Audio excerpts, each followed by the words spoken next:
तो चलिए शुरू कर रहे हैं। और कल हम लोगों ने पढ़ाई की थी language theory of Brownian motion, ठीक है। और मीन फ्री पाथ का हमने एक्सप्रेशन प्राप्त किया था, ठीक है। आज हम लोग जो टॉपिक पढ़ेंगे वो Einstein theory of Brownian motion है।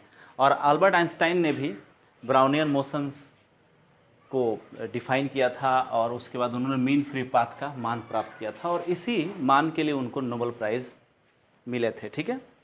सॉरी फोटो इलेक्ट्रिक इफेक्ट के लिए नोबेल प्राइज़ मिला था। तो इनकी ये पहली तीन इन्होंने एक साथ 1905 ईस्वी में इन्होंने 3 थ्योरी एक साथ दी थी, पब्लिश की थी, जिसमें पहली जो थ्योरी थी वो ब्राउनियन मोशन थी, ये जो हम पढ़ने वाले हैं। दूसरी जो थ्योरी थी वो फोटो इलेक्ट्रिक इफेक्ट की थी और तीसरी उनकी जो थ्योरी थी जिसने इस हमारी स्पेस एंड टाइम की समझ को बदल कर रख दिया वो थी स्पेशल थ्योरी ऑफ रिलेटिविटी। इसमें से हम लोगों ने अपने फर्स्ट ईयर के फर्स्ट पेपर में हम लोगों ने special theory of relativity branch को पढ़ लिया है। आज हम उनके दूसरे वर्क को पढ़ रहे हैं जो 1905 में उन्होंने किया था। और वो जो टॉपिक है वो है Einstein theory of Brownian motion.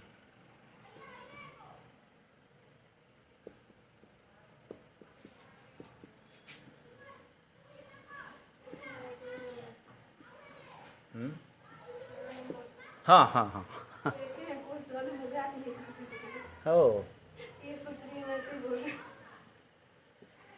आया है ना, ठीक है। तो Einstein theory of Brownian motion को हम यहाँ स्टडी करने वाले हैं। आइंस्टाइन लैंग्विन ने जब ब्राउनियन मोशन के बारे में बताया तो उन्होंने बताया कि जब भी कोई आपके पास कोई गैस का सैंपल है और उसमें पार्टिकल अगर ब्राउनियन मोशन कर रहे हैं तो उसका जो रीजन है वो क्या है कि उनके बीच जो कोलिजन हो रहा है और इस कोलिजन से उत्पन्न जो विस्कस फोर्स है, यह विस्कस फोर्स उनको ब्राउनियन मोशन कराता है ना। लेकिन जब आइंस्टाइन ने इसी थ्योरी को ड्राइव किया तो उन्होंने एक नए नज़रिए से उसको देखा और उन्होंने बताया कि किसी भी सैंपल में जो गैस मॉलिक्यूल्स होते हैं वो सैंपल के अंदर कॉन्सेंट्रेशन डिफरेंस के कारण डिफ्यूज होते हैं और इस डिफ्यूजन से क्या होते हैं वो एक्सेलरेट होते हैं और तब जाकर वो क्या होते हैं दूसरे मॉलिक्यूल से टकराते हैं और उनका क्या होता है कोलिजन होता है। तो उन्होंने जो अपने हाइपोथेसिस दी उस हाइपोथेसिस में उन्होंने ये बताया या उन्होंने जो अवधारणा दी उस अवधारणा में जिसको उन्होंने प्रूव भी किया, उन्होंने ये बताया कि ब्राउनियन मोशन जो होता है वो मॉलिक्यूल्स के सैंपल के अंदर या गैस के सैंपल के अंदर कॉन्सेंट्रेशन के डिफरेंस के कारण उत्पन्न होता है। क्योंकि अगर मान लेते हैं दो पॉइंट के बीच में, जैसे मान लीजिए यहाँ पॉइंट ए है और यहाँ पॉइंट बी है और इसके बीच में गैस के मॉलिक्यूल्स हैं, तो पॉइंट ए पर यदि ऑस्मोटिक प्रेशर जो है जिसको हम लोग ये ऑस्मोटिक प्रेशर का मतलब होता है कि जैसे कंसंट्रेशन जब अंतर होता है, जैसे मान लेते हैं पॉइंट ए पर हायर कंसंट्रेशन है और पॉइंट बी पर आपका लोअर कंसंट्रेशन है, तो इसके कारण क्या होगा कि हायर पर एक प्रेशर जनरेट हो जाएगा और लोअर पर भी एक प्रेशर जनरेट होगा। लेकिन हायर कॉन्सेंट्रेशन पर प्रेशर जो होगा वो अधिक होगा P + dP और लोअर पर प्रेशर क्या होगा P होगा। तो हायर प्रेशर से लोअर प्रेशर की ओर क्या होगा एक फोर्स जनरेट हो जाएगा। तो ये फोर्स जो जनरेट होगा वो किसके कारण होगा, कॉन्सेंट्रेशन डिफरेंस के कारण, और कॉन्सेंट्रेशन डिफरेंस के कारण डिफ्यूजन होता है।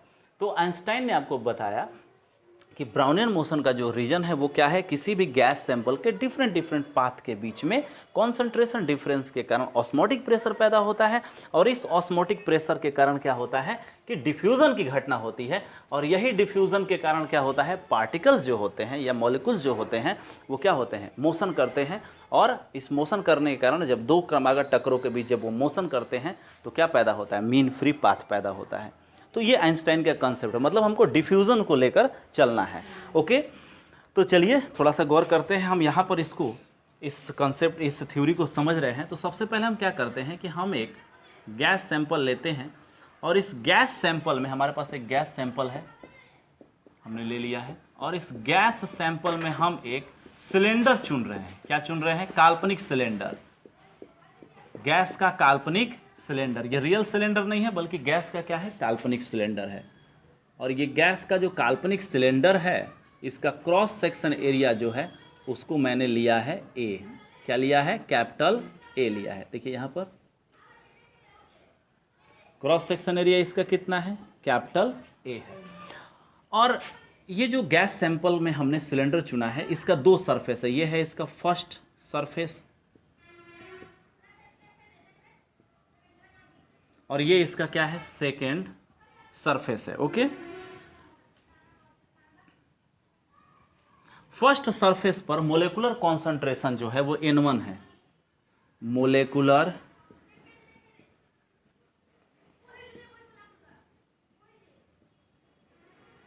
कॉन्सेंट्रेशन कितना है? मोलेकुलर कॉन्सेंट्रेशन जो है वो है आपको N1, और सेकंड सरफेस पर मोलेकुलर कॉन्सेंट्रेशन जो है वो कितना है? N2।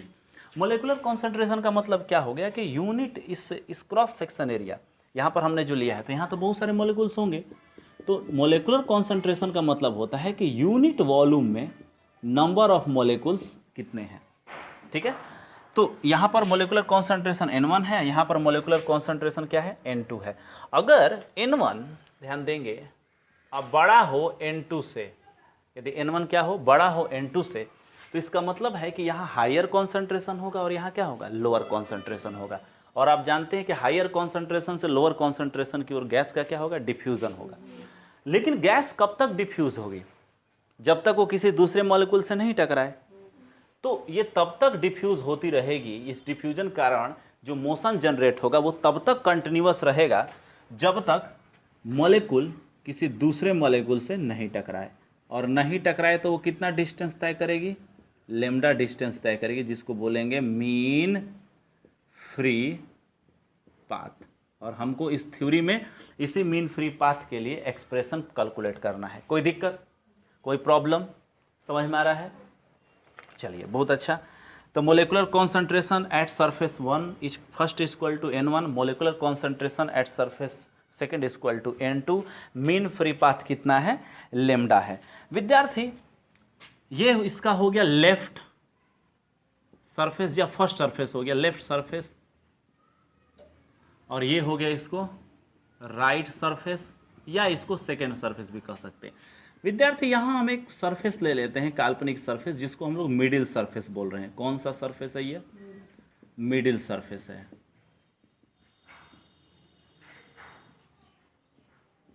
कोई दिक्कत? चलिए, बहुत अच्छा। तो हम यहां पर कह सकते हैं कि हमने let we have a cylindrical surface with cross section area A and length is equal to lambda, molecular concentration at surface 1 is equal to N1 and molecular concentration at surface 2 is equal to N2। Okay, diffusion coefficient कितना है? इसका diffusion coefficient हम ले लेते हैं कि अगर ये हायर कॉन्सेंट्रेशन, ये हायर कॉन्सेंट्रेशन हो गया और ये क्या हो गया? लोअर कॉन्सेंट्रेशन हो गया, कॉन्सेंट्रेशन, तो डिफ्यूजन होगा हायर से लोअर की ओर, और यहाँ पर क्या होगा? इस डिफ्यूजन के कारण एक डिफ्यूजन कोफिशिएंट पैदा होगा, जिसको हम लोग डिनोट कर रहे थे किससे? D से। तो D यहाँ इज डिफ्यूजन क्या हो जाएगा? कोफिशिएंट हो जाएगा। यहाँ खड़ा होने पर लगता है नहीं दिखेगा ना कैमरा से। हम डिफ्यूजन कोफिशिएंट, कैमरा बंद हो गया है।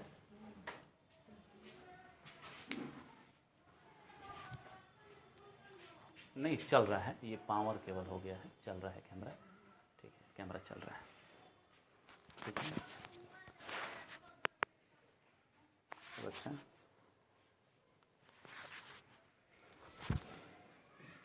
ठीक है, समझ में आया? तो इसको आप लिख लेंगे। ठीक है, यहाँ मैंने PDF में लिख दिया है। मैंने क्या लिखा है? Let a cylinder of cross section area A, length lambda, molecular concentration at surface 1 is equal to N1 and surface 2 is equal to N2 and diffusion coefficient कितना है? D मैंने ले लिया है। अब थोड़ा सा देखते हैं कि कहाँ पर, तो आप उसको बड़ा कर लेंगे, बड़ा करके मतलब पूरा एक जगह लपटा के लिखते हैं। ठीक है, ठीक है, ठीक है, ठीक है, ठीक है, ठीक है।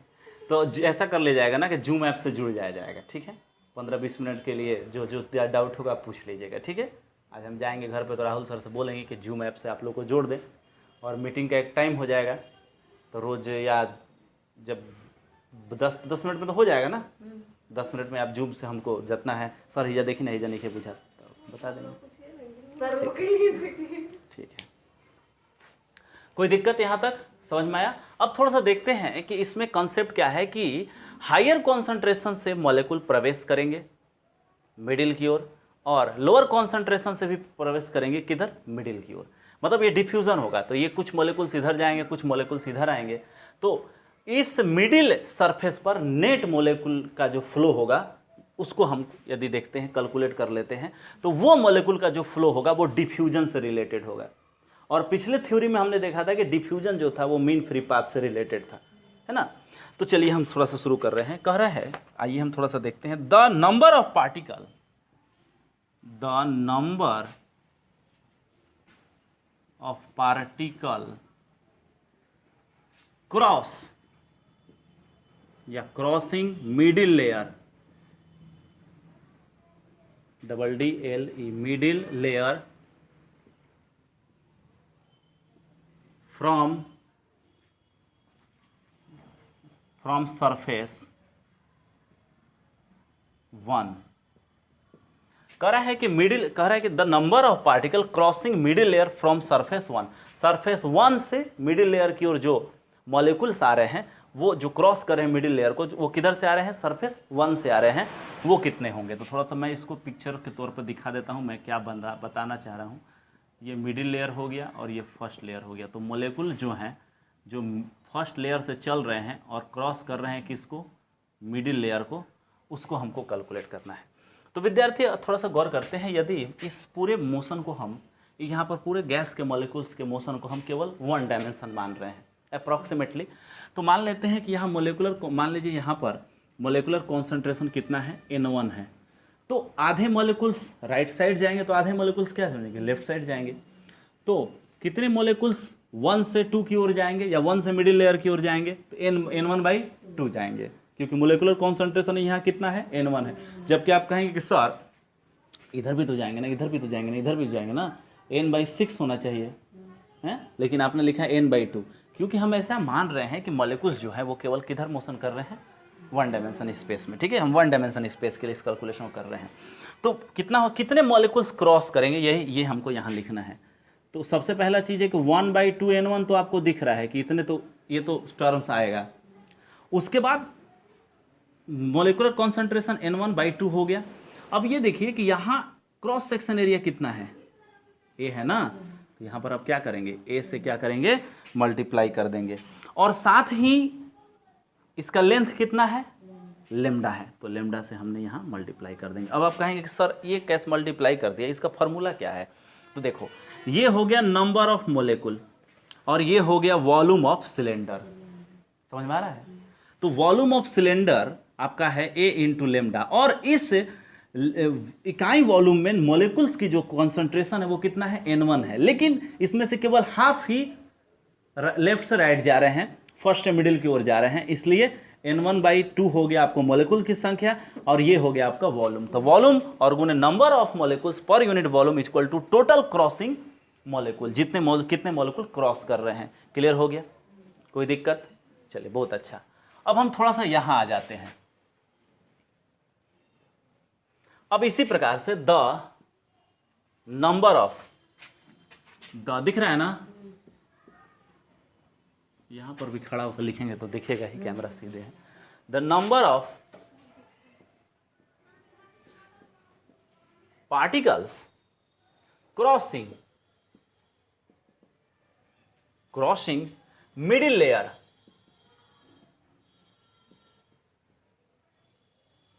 From second surface. अब देखिए, ये आपका मिडिल लेयर हो गया और ये हो गया आपको सेकेंड सरफेस, है ना। अब सेकेंड सरफेस से मिडिल लेयर की ओर जो मॉलिक्यूल फ्लो कर रहे हैं उसकी संख्या कितनी होगी, इक्वल टू क्या हो जाएगी, एकदम स्पष्ट है, 1/2 क्या हो जाएगा, N2 हो जाएगा, क्योंकि सेकेंड सरफेस और मॉलिक्यूलर कॉन्सेंट्रेशन कितना है, N2 है। और ये हो जाएगा आपको क्रॉस सेक्शन एरिया A और लेमडा, क्योंकि A इंटू लेमडा क्या हो जाएगा, वॉल्यूम हो जाएगा। अब देखो यहाँ गौर करो, 1 से 2 मिडिल की ओर आ रहे हैं कितना, 1/2 N1 A लेमडा, और सेकेंड से मिडिल लेयर की ओर जा रहे हैं कितने, 1/2 N2 A इंटू लेमडा। चूंकि N1 ग्रेटर देन N2 है, तो इसका मतलब है कि आने वाले 1 से मिडिल लेयर की ओर आने वाले मॉलिक्यूल्स की संख्या 2 से मिडिल ओर जाने वाले मॉलिक्यूल्स की संख्या की अपेक्षा अधिक होगी, क्योंकि कॉन्सेंट्रेशन यहाँ N1 का A1 फर्स्ट सरफेस पर अधिक है। समझ में आ रहा है आस्था, इसलिए क्या हो जाएगा, नेट molecules क्रॉसिंग विथ या to middle surface.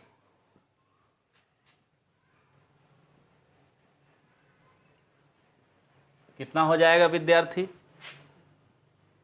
1/2 n1a lambda minus 1/2 n2a into lambda, तो हो जाएगा equal to 1/2 a lambda common हो जाएगा n1 माइनस n2।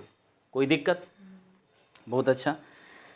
तो यहाँ तक हम लोगों ने देख लिया कि ये क्या हो रहा है, कॉन्सेंट्रेशन डिफरेंस के कारण मिडिल लेयर पर नेट मोलेकुलर जो फ्लो कर रहे हैं, मिडिल लेयर पर जो नेट फ्लो कर रहे हैं वो n/2 a lambda n1 minus n2 है।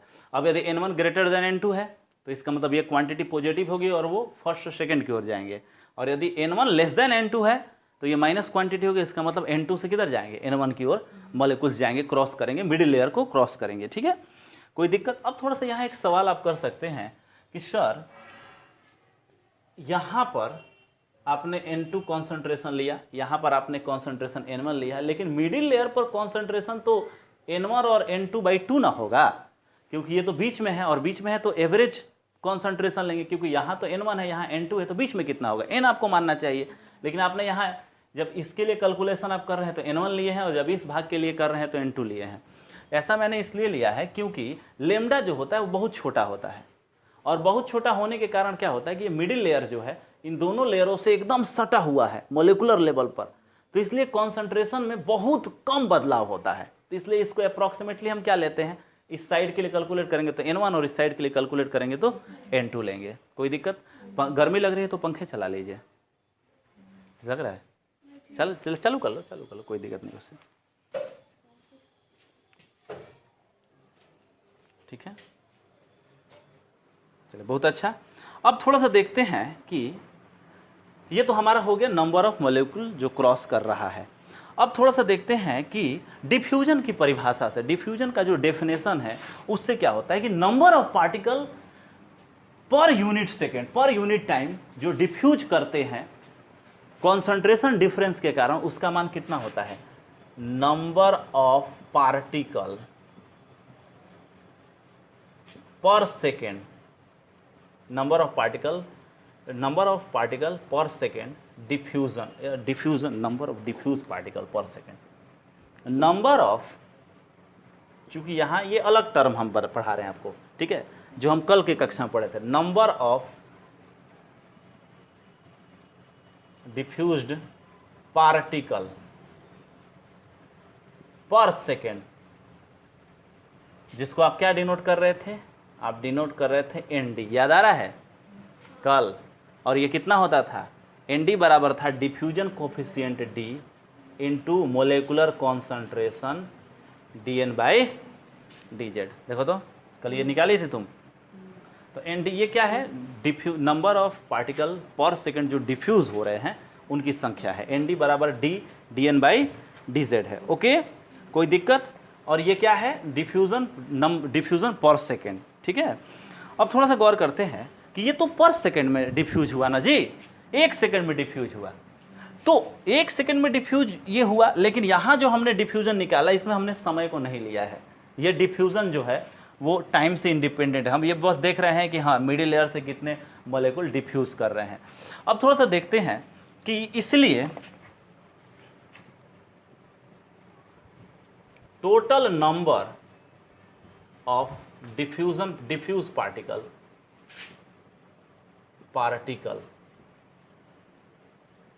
in time tau and within cross section area A is, मैंने यहाँ कुछ लिखा है, मैं इसको पहले एक्सप्लेन करूँ। Correct, total number of diffuse particle in time tau and within cross section area A. अब ये मैंने क्यों लिखा, ये टाउ क्यों मैंने लिखा? अच्छा एक बात बताइए, यहाँ जो डिफ्यूज़न हो रहा है, ये बोर्ड पर यहाँ देखिए, यहाँ जो डिफ्यूज़न हो रहा है वो कितने डिस्टेंस के लिए हो रहा है, लेमडा डिस्टेंस के लिए। और लेमडा डिस्टेंस तय करने में पार्टिकल को कितना टाइम लगेगा, टाउ मीन फ्री पाथ। तो इसका मतलब है कि लेमडा डिस्टेंस तक यदि पार्टिकल मोशन कर रहा है और उसके कारण उसके डिफ्यूज़न जब हो रहा है, तो डिफ्यूज़न के जो नंबर्स हैं वो है 1/2 a lambda n1 minus m2। तो इतने ही डिस्टेंस को ट्रैवल करने में टाउ टाइम लग रहा है, और 1 सेकेंड में डिफ्यूजन नंबर ऑफ पार्टिकल जो डिफ्यूज कर रहे हैं उनका जो मान है dn/dz है। तो अगर उसमें टाउ से मल्टीप्लाई कर देते हैं तो हमको मिलेगा कि लेमडा डिस्टेंस तय करने तक कितने नंबर ऑफ पार्टिकल डिफ्यूज हुए हैं। लेकिन ये क्रॉस सेक्शन एरिया ए भी तो यहाँ है ना, तो ए क्रॉस सेक्शन एरिया ए से कितना डिफ्यूज कर रहा है, तो इसका मतलब है कि ए को भी हम क्या करेंगे, मल्टीप्लाई करेंगे। तो इसलिए क्या हो जाएगा, इक्वल टू हो जाएगा आपको एन डी, ये तो पहले से था, एन डी मतलब number of diffuse particle per second, multiply करेंगे टाउ से, टाइम से, और मल्टीप्लाई करेंगे क्रॉस सेक्शन एरिया ए से। समझ में आ रहा है? इक्वल टू कितना हो जाएगा, dn/dz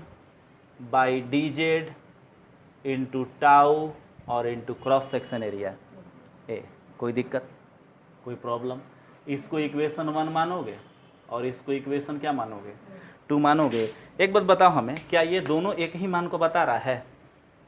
net molecule cross to middle surface, net molecule जो है वो क्रॉस कर रहे हैं मिडिल सरफेस से, मतलब वो लेफ्ट से किधर, राइट से किधर, लेफ्ट से किधर जा रहे हैं, राइट।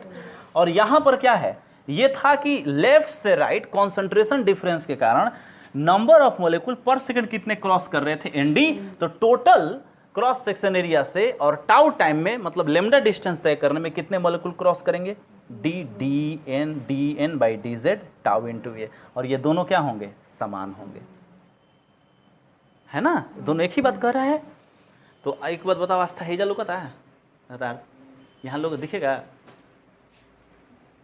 वहाँ तक जब 2 लिखे दिख रहा है, उसके नीचे नहीं दिख रहा, उसके नीचे नहीं दिखेगा, ठीक है। तो चलिए बहुत अच्छी बात है, नहीं दिखी, यहाँ तो दिखेगा ना। तो एक काम करते, इस साइड का मिटा रहे हैं, इस साइड का, ये वाला केवल ना।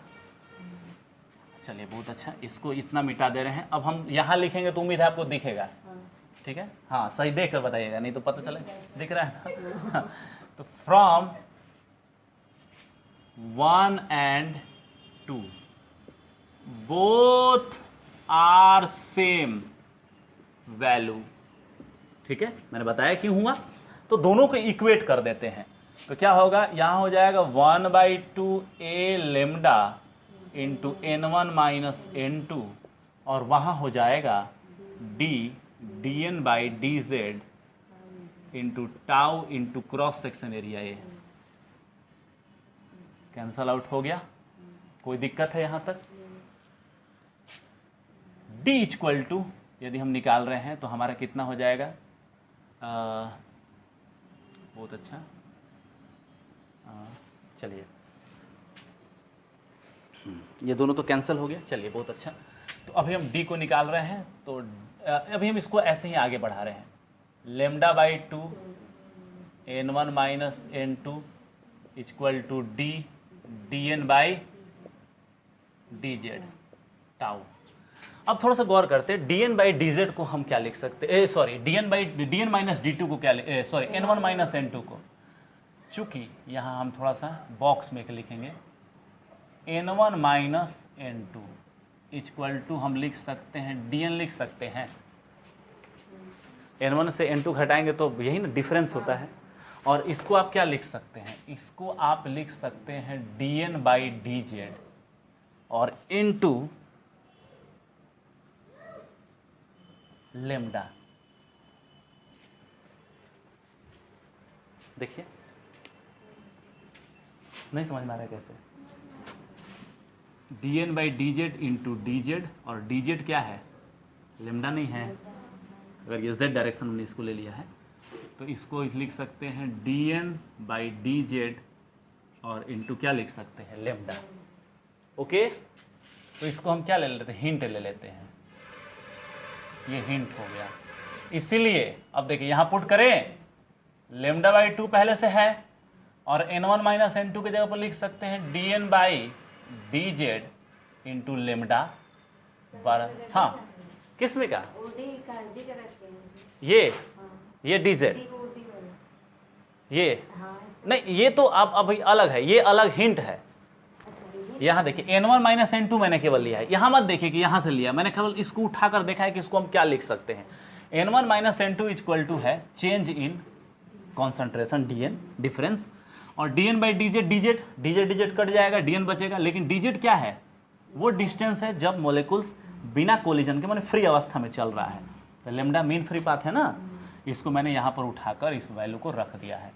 अब ये diffusion coefficient dn by dz into कितना है टाउ, कट गया, lambda into lambda, lambda square हो गया, बाटा में 2 है तो यहाँ पर बाटा 2d और टाउ। कोई दिक्कत, मैं इसको मिटा दे रहा हूँ, इसकी तो अब ज़्यादा ज़रूरत है नहीं, ज़रूरत पड़ेगी तो मैं इसको बना दूंगा, ठीक है। अब ये हो जाएगा, इसलिए d बराबर आपको लेमडा स्क्वायर बटा में 2 टाउ, ये आपको डिफ्यूजन कोफिशिएंट का क्या आया, मान आ गया, ठीक है। अगर डिफ्यूजन कोफिशिएंट का मान आप आगे निकाल लेते हैं तो आप लेमडा को प्राप्त कर सकते हैं, लेकिन अभी आप लेमडा को प्राप्त नहीं कर पाए क्योंकि डिफ्यूजन कोफिशिएंट भी आपके लिए अननो है और टाउ भी आपके लिए क्या है, अभी अननो है। तो इसको आप क्या मानते हैं, इक्वेशन 3 मानते हैं, और आगे हम कैलकुलेट करेंगे, डी का वैल्यू निकालेंगे, और डी का वैल्यू निकालने के बाद हम उसको इक्वेशन 3 में क्या करेंगे, पुट करेंगे। तो चलिए हम काम कैसे करते हैं, चलिए आगे। अब थोड़ा सा हम वापस अपने चित्र पर आ जाते हैं, ठीक है, वापस आ जाइए अपने चित्र पर। आइंस्टाइन ने कहा कि डिफ्यूजन की जो घटना हो रही है वो ऑस्मोटिक प्रेशर के कारण हो रही है, और वही डिफ्यूजन जो है वो ब्राउनियन मोशन पैदा कर रहा है। क्लियर, ध्यान दीजिएगा, डिफ्यूजन की घटना ऑस्मोटिक प्रेशर के कारण हो रही है। ऑस्मोटिक प्रेशर मतलब कॉन्सेंट्रेशन के कारण प्रेशर डिफरेंस, और यदि ये गैस आदर्श गैस है तो इसका मतलब प्रेशर के लिए इस पर जो फॉर्मूला लगेगा वो आइडियल गैस इक्वेशन का ही फॉर्मूला लगेगा, पीवी बराबर NKT चल रहा है, पीवी बराबर कितना चलेगा, NKT चलेगा। ओके, तो चलिए शुरू कर रहे हैं। तो हम इसको यहाँ पर हमने ले लिया, आप जानते हैं कि ये जो डिस्टेंस है वो लेमडा है, यहाँ कॉन्सेंट्रेशन है N1 और यहाँ कॉन्सेंट्रेशन है N2 है। ओके, कोई दिक्कत विद्यार्थी, ये सरफेस 1 हो गया और ये सरफेस 2 हो गया। यहाँ पर आप आइडियल गैस इक्वेशन लगाइए, आइडियल गैस इक्वेशन, तो कितना होगा, PV बराबर NKT होगा। तो यहाँ पर हो जाएगा PV बराबर कैपिटल NKT। अब थोड़ा सा गौर करते हैं, P यहीं पर कैपिटल N बटा V into K into T, K Boltzmann constant है, P जस का तस, और N बाई K क्या है, नंबर, N है टोटल मोलिकुल्स और V है वॉल्यूम, तो इसका मतलब N बाई K होगा नंबर ऑफ मोलिकुल पर यूनिट वॉल्यूम। और इसको फर्स्ट सरफेस के लिए क्या लिखेंगे, N1 लिखेंगे, N1 K इंटू T। इसी प्रकार यहाँ आप लगाइए सेकेंड सरफेस पर आइडियल गैस इक्वेशन, तो यहाँ कितना हो जाएगा, चूँकि यहाँ प्रेशर है ना, P1 है ना, P1, यहाँ P2 इंटू वॉल्यूम आपका V हो जाएगा equal to capital N K into T। तो यहाँ सेम इसी प्रकार से हो जाएगा, P2 बराबर N2 K इंटू T।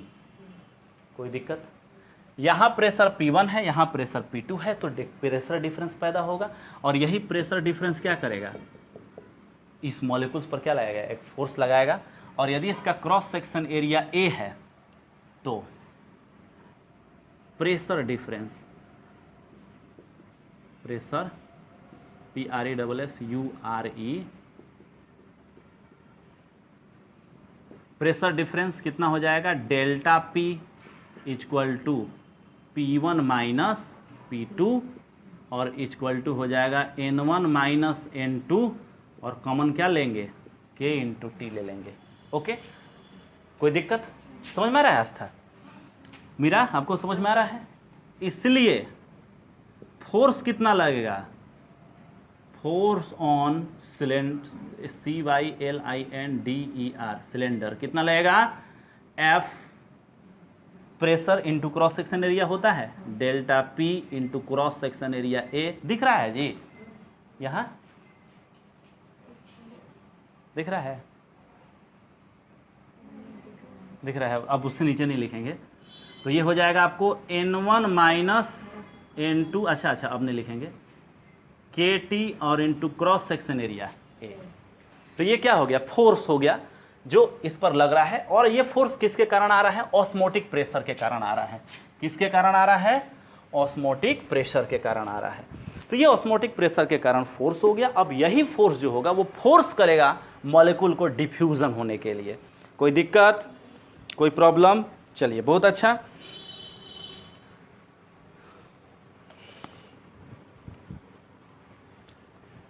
ठीक है, N1 minus N2 KT by A।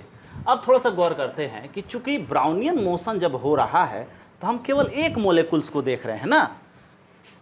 जैसे ये तो पूरे सिलेंडर पर लगने वाला फोर्स हो गया, और ब्राउनियन मोशन जब हो रहा है तो हमारा जो अध्ययन का टॉपिक है ब्राउनियन मोशन और मीन फ्री पाथ, तो हम किसका मीन फ्री पाथ देख रहे हैं? पूरे गैस का नहीं देख रहे हैं ना, गैस के एक मोलिकुल्स का एवरेज डिस्टेंस देख रहे हैं। तो हमको फोर्स चाहिए किसका? एक सिंगल पार्टिकल के लिए। तो इसलिए सिंगल पार्टिकल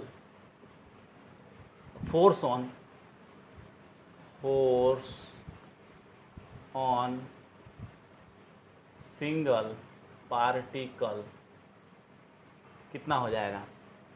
तो F, ये हो जाएगा F प्राइम, इसको लिख रहे हैं, ये सिंगल पार्टिकल के लिए फोर्स हो गया, और बटा में हम इसको लिखेंगे कैपिटल N, जहाँ कैपिटल N क्या है? टोटल मॉलिक्यूल है किसमें? सिलेंडर में। किसमें? सिलेंडर में। तो चलिए, सिलेंडर में कुल मॉलिक्यूल्स कितने हैं? सबसे पहले तो फोर्स यहाँ हमारे पास है N1 माइनस N2, ठीक है।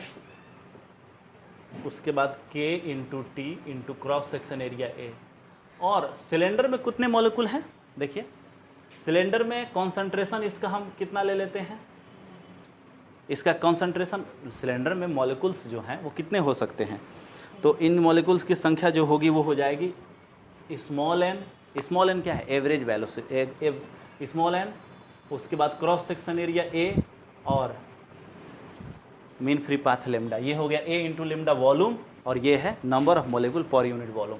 अब ये स्मॉल n है, यहाँ N1 N2 है, ये स्मॉल n कहाँ से आ गया? Where small n equal to average concentration, average concentration.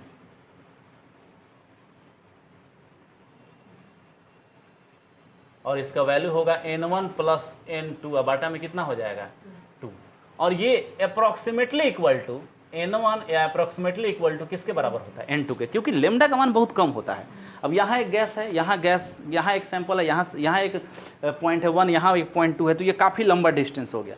लेकिन अगर लेमडा बहुत छोटा है तो लगभग कॉन्सेंट्रेशन जो होंगे वो क्या होंगे? बराबर होंगे। तो इसलिए मैंने इसको क्या लिख दिया है? N लिख दिया है, और N जो है वो नंबर ऑफ कॉन्सेंट्रेशन है, एवरेज कॉन्सेंट्रेशन।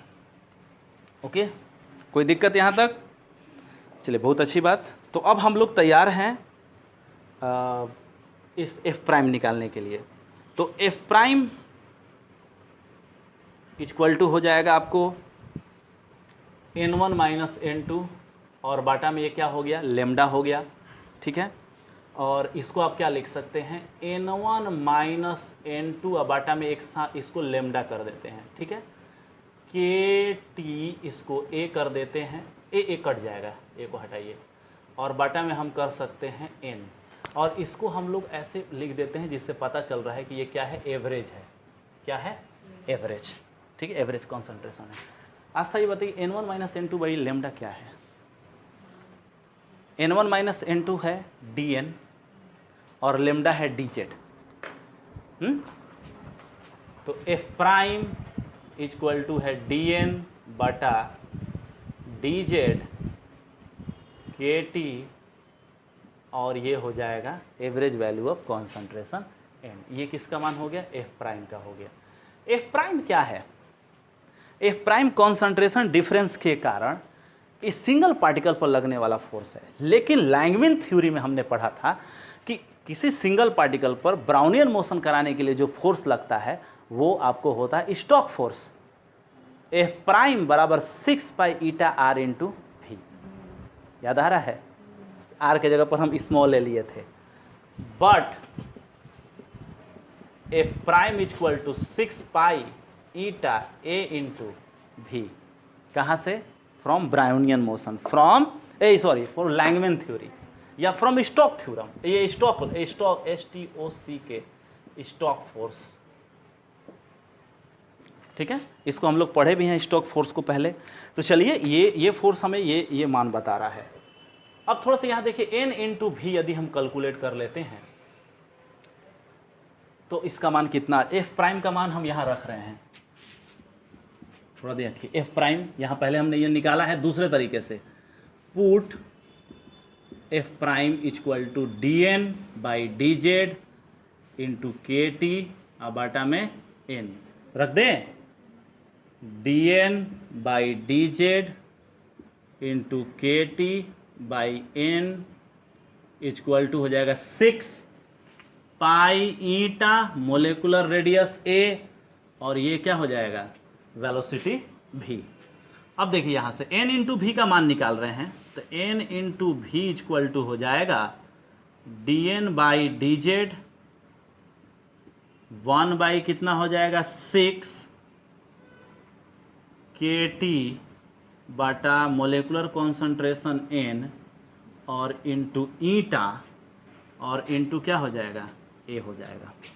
ठीक है, कोई दिक्कत? अब हम थोड़ा सा देखते हैं कि ये n इंटू भी है क्या, थोड़ा सा इसको हमको समझना है कि ये n इंटू भी क्या है। और n इंटू भी के बारे में हम थोड़ा सा स्टडी कर रहे हैं कि ये हमारे पास n इंटू भी क्या है, ये फालतू की चीज़ है या कुछ है। तो n इंटू भी को चलिए हम देख रहे हैं, n इंटू भी बराबर, हम देखिएगा यहाँ ध्यान दीजिएगा आप लोग, ठीक है, n और v को हम लिख सकते हैं लेमडा बाटा t, लिखें, और यहाँ मल्टीप्लाई करेंगे a और बाटा में भी मल्टीप्लाई करेंगे, क्या करेंगे a। अपने से देखिएगा हम कि ये कट जाएगा, देखते हैं क्या, n नंबर ऑफ मॉलिक्यूल पर यूनिट वॉल्यूम और lambda into A equal to total volume. तो टोटल वॉल्यूम ऑफ सिलेंडर और सिलेंडर की इकाई आयतन में मॉलिक्यूल की संख्या बराबर कितना हो जाएगा, कुल मॉलिक्यूल की संख्या। तो कितना हो जाएगा, कैपिटल N। अब बाटा ये क्या हो जाएगा T और क्रॉस सेक्शन एरिया A। अब ये क्या है, नंबर ऑफ मॉलिक्यूल पर unit time per unit cross section area, और ये क्या है ND है। ND क्या बताता है, number of diffuse particle per unit time per unit cross section area. और यहाँ देखिए तो number of particle per unit time per unit area, तो ये क्या है ND है। तो यहाँ लिख सकते हैं चूंकि NV बराबर ND, तो यहाँ क्या हो जाएगा, अरे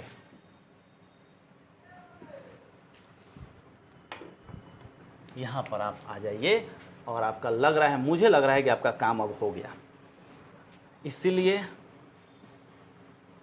ND बराबर 1/6 dN बाई dz KT, अब बटा में molecular concentration N into eta और इंटू क्या हो जाएगा A। ऐसा कहीं और है,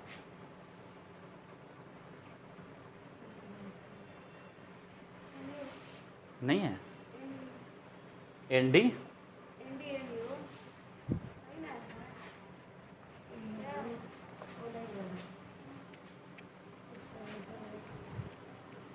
कहीं होना चाहिए।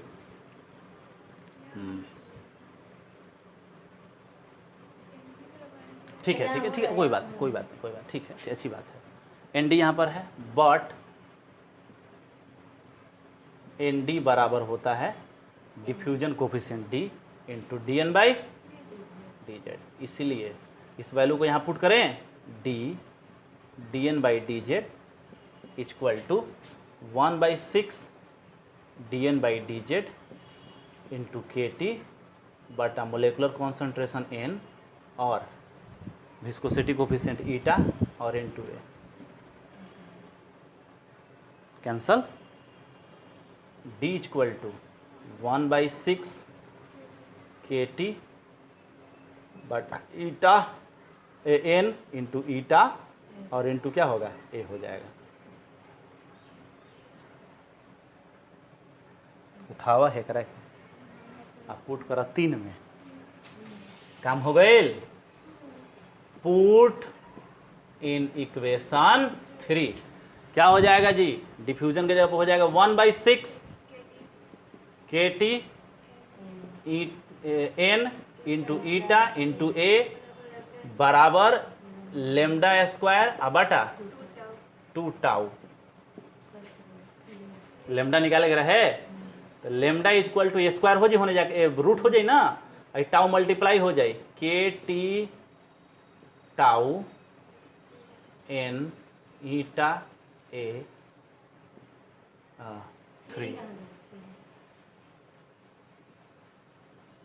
3 N eta A. This is mean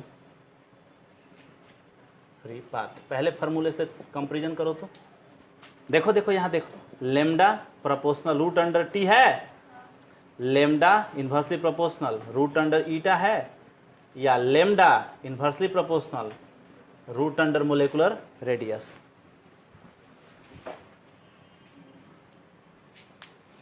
देखो देखो देखो कल वाले क्लास में लैंगविन थ्योरी में दादा कहाँ बा लिख ले निकू का तो देखा था कहाँ लिख ले बड़ो आस्थाल ने तू निकू लिख ले।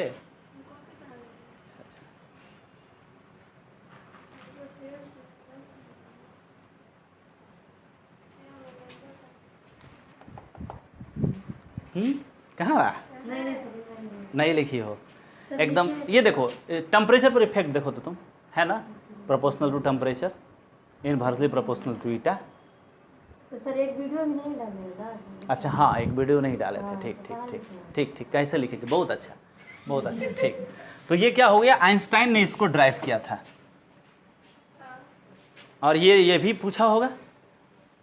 अब देखिए हाँ ब्राउनियन मोशन वाला पूछा है और मीन फ्री पाथ का एक्सप्रेशन निकालने के लिए पूछा है। कोई दिक्कत तो आपकी एक थ्योरी कंप्लीट। कोई क्वेश्चन है तो 4 क्वेश्चंस लिखने ही होते हैं, 4 या 5 क्वेश्चन लिखने हैं आपको, 3 घंटे का वक्त है तो आपको याद रहेगा। तो हमको समझाना था ना, आपको थोड़े समझाना है वहाँ एग्जाम में, तो लिखते जाना है। आप समझी कि नहीं पहले बताइए, बस 2-3 बार प्रैक्टिस करेंगे तो हो जाएगा। कुछ नहीं होता है, एक जगह अगर आप गड़बड़ करती हैं तो इसीलिए रट्टा मार लिया जाता है। ओके तो ठीक है।